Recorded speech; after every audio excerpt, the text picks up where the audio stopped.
Hi there, I'm Jensen. Today is Thursday, March 31st, and this morning a Bluffton police officer was killed in the line of duty. At 2:30 a.m., Officer Dominic Francis was fatally struck along I-75 during a police pursuit that started in Hancock County and stretched all the way to Elyria. But what led up to this?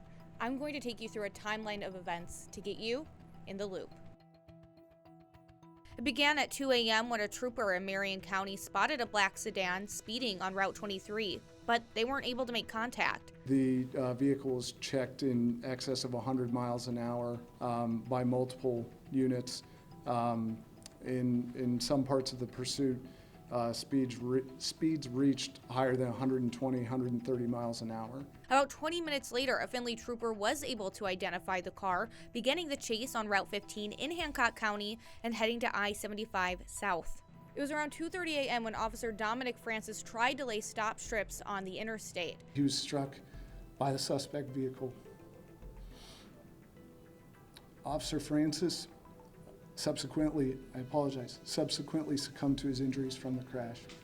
The suspects immediately got out of the car and fled on foot. About 30 minutes later, a Toyota Prius was allegedly stolen from a home on County Road 29, and as officers searched for that car, they were able to find one of the three suspects not far from the scene.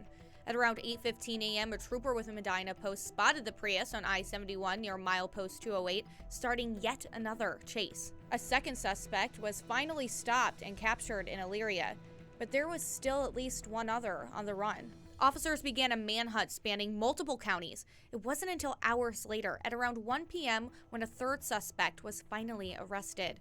No suspects' names have been released just yet.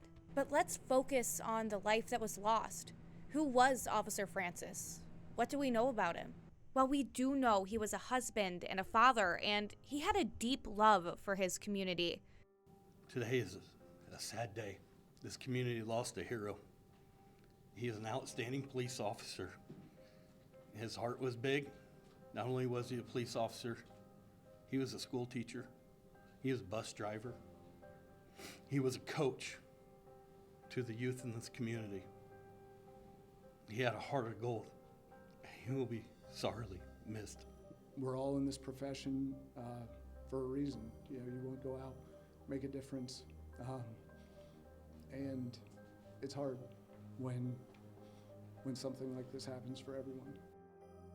Francis worked for the Hancock County Sheriff's Office for many years as a dispatcher and as a reserve deputy sheriff. And before joining the Bluffton Police Department, he was with the Findlay Police Department. Outside of law enforcement, he also served as the captain for the Southwestern Hancock Joint Fire Department. In a post on Facebook, they thanked Francis for his kind, dedicated, and caring heart. And they weren't the only ones to express their sorrow. In the hours after, condolences from law enforcement agencies and political leaders across Ohio came flooding in. I would like to take a moment, though, and remember yet another law enforcement death with a moment of silence. These are heroes who put on the badge and pick up the risk every day they go to work to keep the rest of us safe. It's a horrible day when we lose a law enforcement officer. And tragically, we lose them every year. More information is continuing to come in as the investigation moves forward. And as always, we will continue to keep you updated on air and on WTOL.com. But for now, I'm Jensen. Now you're in the loop.